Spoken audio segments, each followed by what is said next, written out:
ഒരു രാഷ്ട്രീയ നേതാവിനെതിരെ ലൈംഗിക അപവാദ ആരോപണങ്ങൾ അല്ലെങ്കിൽ സദാചാര വിരുദ്ധ പ്രവർത്തികളുമായി ബന്ധപ്പെട്ടിട്ടുള്ള ആരോപണങ്ങൾ ഉയർന്നു വരുമ്പോൾ നാം അതിനെ രണ്ട് തലങ്ങളിൽ നോക്കിക്കാണേണ്ടതുണ്ട്.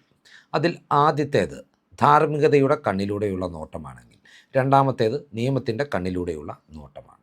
ധാർമ്മികതയുടെ കണ്ണിലൂടെ നോക്കുമ്പോൾ രാഹുൽ മാങ്കൂട്ടം എന്ന യുവ രാഷ്ട്രീയ നേതാവ്, പാലക്കാടിൻ്റെ MLA തീർച്ചയായും കുറ്റക്കാരനാണ്. കാരണം അവിവാഹിതനായ അയാൾ ഒരേ സമയം നിരവധി പെൺകുട്ടികളുമായി ബന്ധം പുലർത്തിയിട്ടുണ്ട്.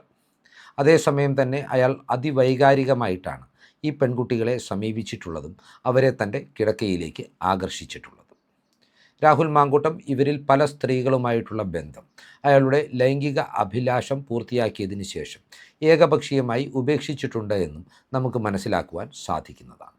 രാഹുലിൻ്റെ പ്രണയക്കെണിയിൽ വീണുപോയിട്ടുള്ളവരിൽ വിവാഹിതകളും അവിവാഹിതകളുമായിട്ടുള്ള പെൺകുട്ടികൾ അല്ലെങ്കിൽ സ്ത്രീകൾ അല്ലെങ്കിൽ യുവതികൾ ഉൾപ്പെട്ടിട്ടുണ്ട്. ഇതെല്ലാം ധാർമ്മികതയുടെ വശങ്ങളാണ്. ധാർമ്മികതയുടെ കണ്ണിലൂടെ കാര്യങ്ങളെ നോക്കുമ്പോൾ ഒരു വിധിയെഴുത്ത് നടത്തേണ്ടത് അയാളെ ഉയർത്തിക്കൊണ്ടുവന്ന രാഷ്ട്രീയ പ്രസ്ഥാനവും ആത്യന്തികമായി അയാളെ വിജയിപ്പിച്ച ജനങ്ങളുമാണ്. രാഷ്ട്രീയ പ്രസ്ഥാനം കോൺഗ്രസ് ആയതിനാൽ കോൺഗ്രസ് അയാളെ ഇതിനോടകം തന്നെ പുറത്താക്കിയിട്ടുണ്ട്, കൈയൊഴിഞ്ഞിട്ടുണ്ട്. ഇനിയും അയാൾക്ക് പാർട്ടിയിൽ സ്ഥാനമുണ്ടാവില്ല എന്ന് വ്യക്തമാക്കിയിട്ടുണ്ട്. രാഹുലിനെ സംബന്ധിച്ച് ഇനി ജനകീയ കോടതിയുടെ വിധി അറിയണമെങ്കിൽ അയാൾ ഒരു സ്വതന്ത്രനായി തെരഞ്ഞെടുപ്പിൽ മത്സരിക്കുകയാണ് വേണ്ടത്. അത്തരത്തിൽ തെരഞ്ഞെടുപ്പിൽ അയാൾ സ്വതന്ത്രനായി മത്സരിക്കുമ്പോൾ ജനങ്ങൾക്ക് അയാൾ കുറ്റക്കാരനാണ് എന്ന് ബോധ്യമുണ്ടെങ്കിൽ അയാളെ തിരസ്കരിക്കാം, അയാൾക്കെതിരെ വോട്ട് ചെയ്യാം, അയാളെ പരാജയപ്പെടുത്തും. ഇനി നിയമത്തിൻ്റെ കണ്ണിലൂടെ നോക്കുമ്പോൾ നമ്മുടെ രാജ്യത്തെ നിയമം അനുസരിച്ച് പരസ്പര സമ്മതത്തോടെയുള്ള ഒരു ലൈംഗിക ബന്ധം കുറ്റകരമായ ഒരു വസ്തുതയല്ല. അതിനാൽ തന്നെ രാഹുൽ മാങ്കൂട്ടം എല്ലാ ഘട്ടത്തിലും ഉയർത്തിപ്പറയുന്ന ഒരു പ്രതിരോധമെന്ന് പറയുന്നത് ഈ രാജ്യത്തെ ഒരു നിയമവും ഞാൻ ലംഘിച്ചിട്ടില്ല, ഈ രാജ്യത്തെ ഒരു നിയമത്തിൻ്റെ പരിധിയിലും ഞാൻ കുറ്റക്കാരനല്ല എന്ന ഒരു വാദമാണ്.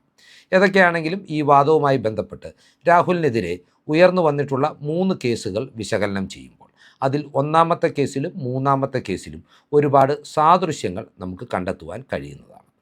അതിൽ ഏറ്റവും വലിയ സാദൃശ്യം എന്ന് പറയുന്നത് ഈ 2 കേസിലെയും ഇരകളാക്കപ്പെട്ട അല്ലെങ്കിൽ പരാതിക്കാരായ യുവതികൾ വിവാഹിതരായിരുന്നു എന്നതാണ്. ഈ 2 യുവതികളും വിവാഹബന്ധം മറ്റൊരാളുമായി നിലനിൽക്കെ തന്നെയാണ് രാഹുലുമായി അടുപ്പം സ്ഥാപിച്ചതും അയാളുമായി കിടക്ക പങ്കിട്ടതും അല്ലെങ്കിൽ അയാളുമായി ശാരീരിക ബന്ധത്തിൽ ഏർപ്പെട്ടതും. രണ്ടാമത്തെ സാദൃശ്യം എന്ന് പറയുന്നത് രാഹുലുമായുള്ള ബന്ധത്തെ തുടർന്ന് തങ്ങൾ ഇരുവരും ഗർഭിണികളായിട്ടുണ്ട് എന്ന് ഈ പരാതിക്കാരുടെ പരാതിയിൽ വ്യക്തമാക്കുന്നുണ്ട്. മൂന്നാമത്തെ സാദൃശ്യം എന്ന് പറയുന്നത് രാഹുലുമായി ഇവർ ബന്ധപ്പെടുവാനിടയായ സാഹചര്യം തങ്ങളുടെ കുടുംബജീവിതത്തിലെ പ്രശ്നം പരിഹരിക്കാനാണ് എന്നൊരു നിലപാടാണ് ഇവർ എടുത്തിട്ടുള്ളത്.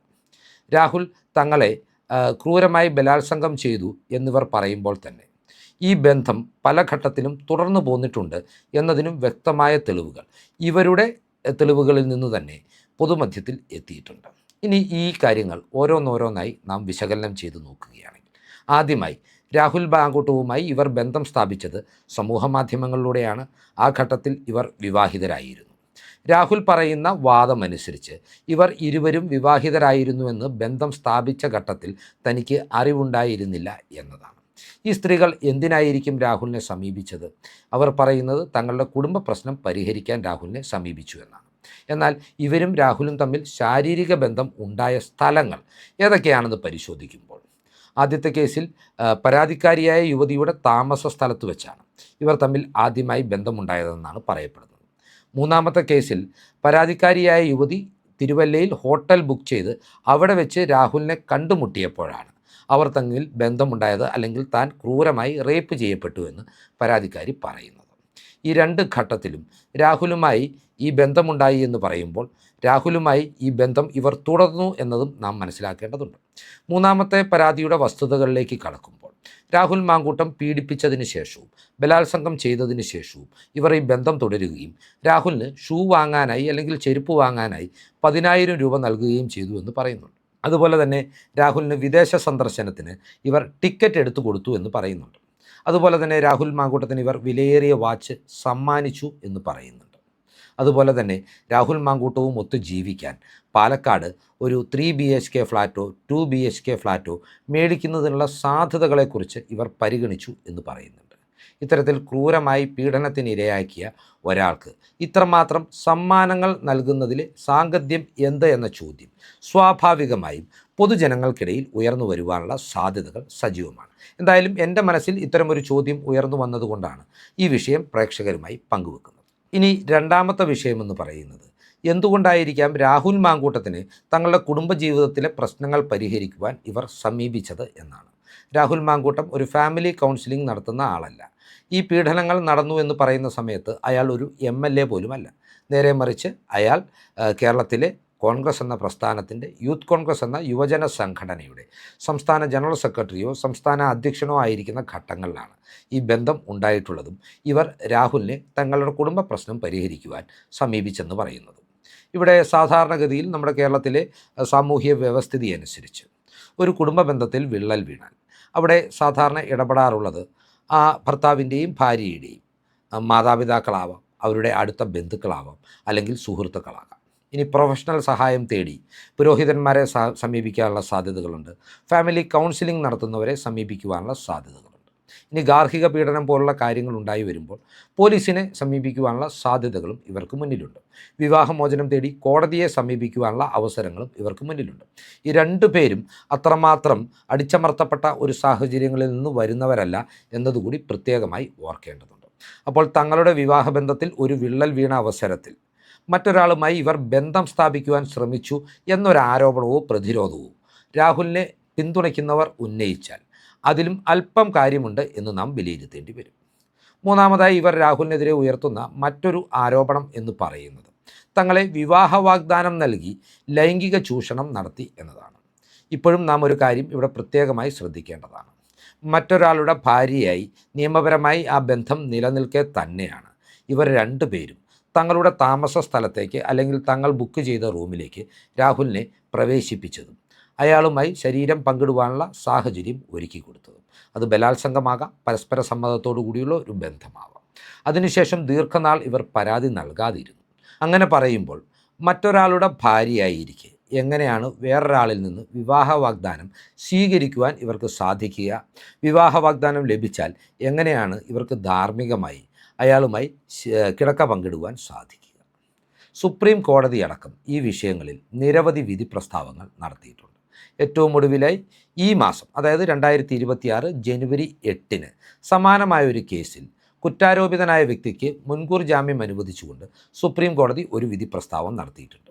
അവിടെ പരാതിക്കാരി എന്ന് പറയുന്നത് കുറ്റാരോപിതനായ വ്യക്തിയുടെ വിവാഹമോചന കേസ് കൈകാര്യം ചെയ്തിരുന്ന അഭിഭാഷകയായിരുന്നു.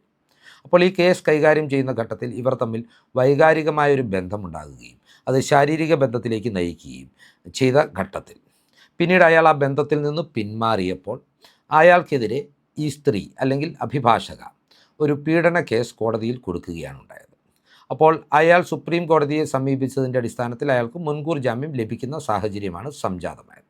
നമുക്കറിയാം, സുപ്രീം കോടതി വിധി എന്ന് പറയുന്നത് രാജ്യത്തിന് പൊതുവിൽ ബാധകമായ ഒരു വിധിയാണ്, രാജ്യത്തെ പൊതു നിയമങ്ങളുടെ ഭാഗമാണ്. അത്തരം ഒരു വീക്ഷണകോണിലൂടെ കാര്യങ്ങളെ നോക്കിക്കാണുമ്പോൾ രാഹുൽ മാങ്കൂട്ടത്തിനെ അർദ്ധരാത്രി അറസ്റ്റ് ചെയ്യേണ്ടതുണ്ടായിരുന്നു എന്ന സംശയവും ഇവിടെ ജനിക്കുകയാണ്. ഇവിടെ രാഹുൽ മാങ്കൂട്ടം നിർബന്ധിച്ച് ഗർഭചിത്രം നടത്തിയെന്ന ആദ്യ പരാതിയിൽ പരാതിക്കാരിയുടെ മൊഴി അനുസരിച്ച് വൈകാരികമായ സമ്മർദ്ദം മൂലം അവർ തന്നെയാണ് ഗുളിക കഴിച്ചതെന്ന് അവർ പറയുന്നുണ്ട്. ഇനി മൂന്നാമത്തെ കേസിലാണെങ്കിൽ അവരുടെ ഗർഭം മാനസിക സമ്മർദ്ദം മൂലം അലസിപ്പോയതെന്നാണ് പറയുന്നത്. അതായത് രാഹുലിൻ്റെ ഭാഗത്തു നിന്ന് അവരെ നിർബന്ധിച്ച് ഗർഭചിത്രത്തിന് വിധേയരാക്കി എന്ന ഒരു വാദമുഖം എത്രത്തോളം ഈ ഘട്ടത്തിൽ പ്രസക്തമാണെന്ന സ്വാഭാവിക സംശയവും ഉയർന്നു വരുന്നു. ഈ കാര്യങ്ങളൊക്കെ ഇങ്ങനെ നിലനിൽക്കുമ്പോൾ രാഹുലിനെതിരെ അടിക്കടി കേസുകൾ രജിസ്റ്റർ ചെയ്യപ്പെടുമ്പോൾ രാഹുലിനെ അറസ്റ്റ് ചെയ്യുവാനുള്ള നീക്കങ്ങൾ പോലീസിൻ്റെ ഭാഗത്തു നിന്ന് ആദ്യ കേസിലും രണ്ടാമത്തെ കേസിലും ഉണ്ടാകുമ്പോൾ മൂന്നാമത്തെ കേസിൽ രാഹുലിനെ അർദ്ധരാത്രി പോലീസ് അറസ്റ്റ് ചെയ്യുമ്പോൾ ഇവിടെ മറ്റ് ചില സംശയങ്ങൾ കൂടി സജീവമാകുകയാണ്. ഈ വിഷയത്തിൽ രാഷ്ട്രീയ മുതലെടുപ്പിന് കേരളത്തിൻ്റെ ഭരണകൂടവും മുഖ്യമന്ത്രി പിണറായി വിജയനും ശ്രമം നടത്തുന്നില്ലേ എന്ന സംശയമാണത്. നമ്മുടെ നാട്ടിൽ നിരവധി പെൺകുട്ടികൾ നിരവധി സംഭവങ്ങളിലായി അതിക്രൂരമായ പീഡനത്തിന് വിധേയരാകാറുണ്ട്. എന്നാൽ രാഹുൽ മാങ്കൂട്ടം പീഡിപ്പിക്കുന്ന കേസിൽ മാത്രം പോലീസ് ആക്ഷൻ എന്ന് പറയുന്നത് അതിവേഗമാണ് നടക്കുന്നത്. എല്ലാവരെയും ഒരുപോലെ കാണേണ്ട ഒരു ഭരണകൂടം രാഹുലിൻ്റെ ഇരകൾക്ക് പ്രത്യേകമായ ഒരു പ്രിവിലേജ് നൽകുന്നുണ്ടോ എന്ന സംശയം അതിനാൽ തന്നെ സജീവമാകുകയാണ്. ഇതുമായി ബന്ധപ്പെട്ട് മറ്റൊരു വസ്തുത കൂടി നാം മനസ്സിലാക്കേണ്ടതുണ്ട്. അതായത് രാഹുലും ഈ സ്ത്രീകളും അല്ലെങ്കിൽ രാഹുലും ഈ യുവതികളും തമ്മിൽ നടത്തിയിട്ടുള്ള നിരവധി അനവധി സ്വകാര്യ സംഭാഷണങ്ങളും അവർ തമ്മിൽ നടത്തിയിട്ടുള്ള വാട്സപ്പ് ചാറ്റുകളുടെ അല്ലെങ്കിൽ ടെലിഗ്രാം ചാറ്റുകളുടെ സ്ക്രീൻഷോട്ടുകളും മാധ്യമങ്ങളിലൂടെ ടെലികാസ്റ്റ് ചെയ്യപ്പെടുന്നുണ്ട്. യഥാർത്ഥത്തിൽ രാഹുലിനെ കുറ്റക്കാരനായി കണ്ടെത്തിക്കുവാനുള്ള നിർണായകമായ തെളിവുകളാണിത്. ഇത് നിയമത്തിൻ്റെ പാതയിൽ മുന്നേറുന്നവർ പോലീസിന് മുന്നിലാണ് സമർപ്പിക്കേണ്ടത്. അതൊരു കാരണവശാലും പുറത്തു വരുവാൻ പാടുള്ളതല്ല. കാരണം ആ തെളിവുകൾ രാഹുലിനെ വിചാരണ ചെയ്ത് കുറ്റക്കാരനാണെന്ന് കണ്ടെത്തുന്നതിൽ അതീവ നിർണായക പങ്ക് വഹിക്കുന്നവയാണ്. എന്നാൽ അതിനു പകരം ഇതെല്ലാം മാധ്യമങ്ങൾക്ക് ലീക്ക് ചെയ്ത് കൊടുക്കുകയും രാഹുലിനെ അവഹേളിക്കുകയും അയാളുടെ രാഷ്ട്രീയ ഭാവി ഇല്ലാതാക്കുകയും ചെയ്യുമ്പോൾ അയാളെ ബോധപൂർവം അറസ്റ്റ് ചെയ്ത് ഒരു ദിവസമെങ്കിൽ ഒരു ദിവസം, 2 ദിവസമെങ്കിൽ 2 ദിവസം കൽത്തുറങ്കിൽ അടയ്ക്കുവാൻ നടക്കുന്ന ശ്രമങ്ങൾ, അതുമായി ബന്ധപ്പെട്ട് നടക്കുന്ന മാധ്യമ വിചാരണകൾ, ഇവയെല്ലാം രാഷ്ട്രീയ മുതലെടുപ്പിന് വേണ്ടി മുഖം നഷ്ടപ്പെട്ട് നിൽക്കുന്ന, ശബരിമലയിലെ സ്വർണ്ണക്കൊള്ളക്കേസിലടക്കം പ്രതിരോധത്തിലായിരിക്കുന്ന ഒരു ഭരണകൂടം തെരഞ്ഞെടുപ്പ് മുന്നിൽ കണ്ട് നടത്തുന്നതാണോ എന്ന സംശയവും സജീവമാകുകയാണ്. ഏതൊക്കെയാണെങ്കിലും രാഹുൽ മാങ്കൂട്ടത്തിനെ ന്യായീകരിക്കുകയല്ല, പക്ഷേ ഇവിടെ നിയമത്തിൻ്റെ വഴിക്ക് പോകട്ടെ എന്ന നിലപാട് എടുക്കേണ്ടതിന് പകരം നിയമത്തെ വളച്ചൊടിച്ചുകൊണ്ട് രാഷ്ട്രീയ മുതലെടുപ്പിന് ഉപയോഗിച്ചുകൊണ്ട് തെരഞ്ഞെടുപ്പ് നേട്ടത്തിന് അത് വഴിയൊരുക്കുമോ എന്ന ആകാംക്ഷയിൽ ഒരു ഭരണകൂടം നടത്തുന്ന അധികാര ദുർവിനിയോഗമാണ് നമ്മുടെ കൺമുന്നിൽ കാണുന്നത് എന്ന് പറയാതിരിക്കാൻ സാധിക്കുകയില്ല. ഈ ഒരു ആർജവം ഭരണകൂടത്തിൻ്റെ ഭാഗത്ത് നിന്ന് നിരവധി അനവധിയായ ഇരകളാക്കപ്പെടുന്ന യുവതികൾക്ക് ലഭിച്ചിരുന്നുവെങ്കിൽ നമ്മുടെ നാട്ടിൽ ഇത്രത്തോളം പീഡന കേസുകൾ ആവർത്തിക്കപ്പെടുകയില്ലായിരുന്നു എന്ന സത്യം കൂടി ഈ ഘട്ടത്തിൽ നാം ഓർക്കേണ്ടതാണ്. രാഹുൽ മാങ്കൂട്ടത്തിൻ്റെ വിധി എന്താണെങ്കിലും അധാർമികമായ മാധ്യമ വിചാരണയും അധാർമികമായ പോലീസ് ആക്ഷനും അതിന് കുടപിടിക്കുന്ന സർക്കാർ സമീപനവും വിമർശന വിധേയമാകേണ്ടതാണ്. ഈ ചിന്തകൾ മാത്രം പ്രേക്ഷകർക്കായി പങ്കുവച്ചുകൊണ്ട് ഈ വീഡിയോ ഇവിടെ അവസാനിപ്പിക്കുകയാണ്. കൂടുതൽ രാഷ്ട്രീയ വാർത്തകൾക്കും വിശകലനങ്ങൾക്കുമായി ഞങ്ങളുടെ ചാനൽ സബ്സ്ക്രൈബ് ചെയ്യുക. നന്ദി.